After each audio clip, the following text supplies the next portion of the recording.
Pemerintah Kota Banda Aceh melalui Bagian Keistimewaan dan Kesra bekerja sama dengan Badan Komunikasi Pemuda Remaja Masjid Indonesia atau BKP-RMI menggelar sosialisasi tata kelola dan pemberdayaan ekonomi masjid yang dilaksanakan di Aula SKB Lampineng, Kota Banda Aceh.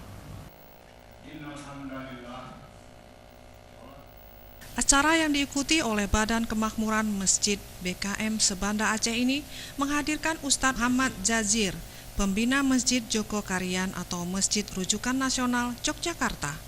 Sebagai narasumber utama, kegiatan tersebut merupakan rangkaian dari kunjungan muhibah Ustadz M. Jazir ke Banda Aceh. Sosialisasi tata kelola dan pemberdayaan ekonomi masjid dibuka secara resmi oleh Wakil Wali Kota Banda Aceh, Zainal Arifin. Dalam sambutannya, Cik Nan, panggilan akrab Wakil Wali Kota, mengatakan pihaknya sangat mendukung kegiatan ini.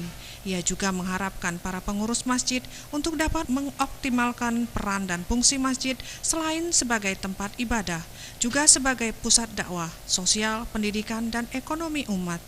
Hal lainnya, Cik Nan juga mendorong agar setiap masjid dibentuk suatu koperasi untuk mendongkrak ekonomi umat.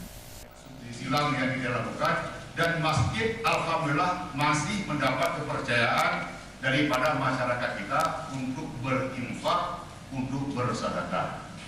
Maka saya pikir kita harus punya komitmen, punya keinginan yang kuat bagaimana kita bisa menyelesaikan permasalahan-permasalahan umat di mana mungkin pemerintah tidak terjangkau ke situ atau pemerintah punya peraturan yang berbelit-belit untuk melaksanakan kegiatan itu.